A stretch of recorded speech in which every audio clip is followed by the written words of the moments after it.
দাদা বৌদির বিরিয়ানি খেতে গিয়ে যে এইরকম অবস্থায় পড়তে হবে সেটা তো বুঝতেই পারিনি। তো যাই হোক, ভিডিওটা দেখলে অবশ্যই তোমরা বুঝতে পারবে। দুপুরবেলা কিন্তু আমি রেডি হয়ে গেছি, আর আজকে কোথায় যাচ্ছি না যাচ্ছি সমস্ত কিছু এই ভিডিওতে শেয়ার করব। আমি তো রেডি হয়ে চলে এসেছি, তবে চুমকি মহারানী কিন্তু এখনও রেডি হয়নি, তাই ওদের বাড়িতে এসে ওর সাথে গল্প করছিলাম, আর এদিকে কিন্তু ও রেডি হয়ে নিয়েছিল। তারপরে কিন্তু দুজন মিলে বেরিয়ে পড়লাম আমরা বটতলার এদিকে। আর এদিকে দেখো, এটা কিন্তু ছিল একটা কদবেল গাছ, যে গাছে কিন্তু প্রচুর পরিমাণে কদবেল হয়েছিল, আর আমার তো কদবেল খেতে খুব ভালো লাগে, তাই আর কি গল্প করতে করতে বেরিয়ে পড়েছিলাম। আর সামনেই কিন্তু ছিল আমাদের বটতলা। দেখি কি এখানে প্যান্ডেল কিন্তু শুরু হয়ে গেছে, যেহেতু সামনেই দুর্গাপুজো সেই কারণে কিন্তু সব জায়গায় অলরেডি প্যান্ডেল শুরু হয়ে গেছে। ওখান থেকে কিন্তু আমরা বটতলা থেকে অটোতে করে চলে আসলাম সন্তোষপুর, আর সন্তোষপুর থেকে কিন্তু আবার ম্যাজিকে করে একদম আমরা চলে আসলাম জায়গা মতো। তো আজকে কোথায় যাচ্ছি না যাচ্ছি সমস্ত কিছু তো তোমাদের বললাম, এই ভিডিওতে দেখতে পারবে। দুপুরবেলা ছিল, তাই দেখো দুজন মিলে খাওয়া দাওয়া করে এইখানে এইটাকে কি খেলা বলে জানি না, এই দুষ্টুমিগুলো করছিলাম। জানো তো আজকে দুপুরে অনেক ভালো ভালো খাবার খেয়েছি, আজকে একটু ইউনিক টাইপেরও বলতে পারো, কেননা চুনো মাছ ভাজা আর তার সাথে ছিল কিন্তু ডাল। চুনো মাছ অনেক দিন পর খেয়েছিলাম, আর ছিল পাবদা মাছের ঝাল। তো যাই হোক, এদিকে ও তো গল্প করছিল আর আমি এদিকে কি করব ওর পিছনেই আর কি লাগছিলাম। এরকম করতে করতে আমাদের দুপুরটা বেশ ভালোভাবে কাটছিল। আর হ্যাঁ, সাথে কিন্তু ইনস্টাগ্রামের কিছু রিলসও করছিলাম। আর এদিকে দেখো আমার ফটোটা কি সুন্দর করে গুছিয়ে রেখেছিল, এটা দেখে তো বেশ ভালো লাগছিল। আর তারপরেই কিন্তু এই গিফটটা আমি কিনেছিলাম সেই রথের মেলায়, আর সেখান থেকে কিন্তু আমাকে দেওয়া আমার দেওয়া হয়নি, তাই জন্য কিন্তু এইটা আর একটা মায়ের ফটো, যেটা অনেক দিন ধরে দেবো দেবো ভাবছি, তাই দেওয়া হয়নি, নিয়ে চলে আসলাম। আর এটা ছিল কিন্তু আমার শাশুড়ি মায়ের একটা ছোট্ট বাগান, যেখানে একটা উচ্ছে হয়েছে, ওনার চোখে পড়েনি, তাই আমি কিন্তু দেখে ওনাকে আবার নিচে গিয়ে বলেছিলাম।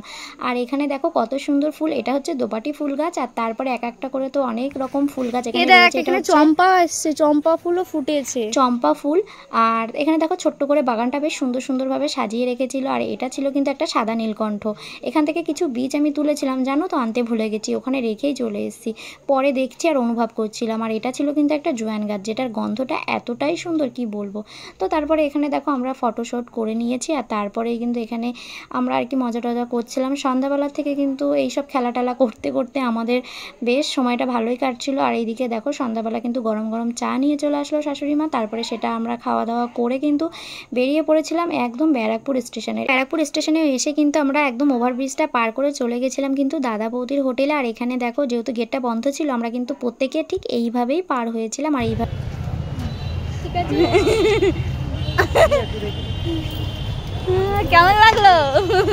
তো যাই হোক, এইভাবে কিন্তু পার হয়ে বিরিয়ানি খাওয়ার মজাটাই কিন্তু আলাদা ছিল। তো দেখো এইভাবে কিন্তু এক এক করে পার হয়ে এখন আমরা কিন্তু চলে যাব দাদা বৌদির হোটেলের একদম সামনে। আর গিয়ে যে এতটা লম্বা লাইন, কি বলবো, লাইন দেখেই তো মাথা খারাপ, যেহেতু ছিল সন্ধ্যাবেলার দিকে, আর আমাদের যেহেতু বাড়ি ফিরতে হবে সেই কারণে বসে খাওয়ার প্ল্যানটা ছিল, কিন্তু আর হলো না, কেননা আমাদের বাড়ি দত্তপুকুর অনেকটা দূর, আসতে টাইম লাগবে। তো সেই কারণে কিন্তু আমরা লাইনে দাঁড়িয়ে পড়লাম প্যাক করে নিয়ে চলে যাব। তো এদিকে দেখো দাঁড়িয়ে তো গন্ধগুলো শুকছিলাম, আর এতেই পেট ভরে যাচ্ছিল। আর এক একটা হাঁড়ি এতটা বড় বড়, আর যখন এইভাবে পেরে বেড়ে দিচ্ছিল না বিরিয়ানিগুলো, উফ, মানে এতটা লোভ লাগছিল কি বলবো। তো ফাইনালি এখানে বিরিয়ানি কিন্তু প্যাকিং করে নিয়ে চলে আসলাম। আর এখন কিন্তু বাড়িতে আস্তে আস্তে প্রায় আমাদের 9টা বেজে গেছিলো। আর তারপরে কিন্তু রাতের ডিনার আমরা এটাতেই খেয়ে নিলাম।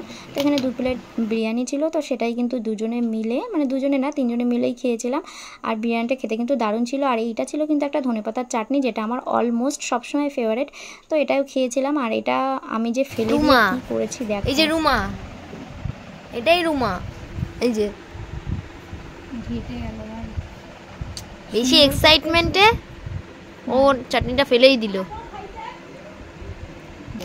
তো যাই হোক, দাদা বৌদির বিরিয়ানি খেতে তোমাদের কেমন লাগে অবশ্যই কিন্তু কমেন্ট করে আমাকে জানাতে পারো। আর আমি কিন্তু এই প্রথম খাচ্ছি, তাই জন্য দেখো এখানে কিন্তু চিকেন সমস্ত কিছু একটু একটু করে নিয়ে কিন্তু আমি খাচ্ছিলাম। আর চলো রিভিউটাও তোমাদের এখন দিয়ে নিই। আমার কিন্তু বেশ ভালো লেগেছিল, আর সবথেকে বেশি ভালো লেগেছিল চাটনিটা। তো দেখো এখানে খাওয়ার পরে তো মুখটা জাস্ট অন্যরকমই হয়ে গেছিলো। তো ভিডিওটা কেমন লাগলো জানিও। দেখা হচ্ছে নেক্সট ভিডিওতে, যদি ভালো লাগে একটা লাইক আর ফলো করে পাশে থেকো। আজ আসি, দেখা হচ্ছে নেক্সট ভিডিওতে, টাটা। আমার কেমন খাওয়ার সময় কথা বলে না সব থেকে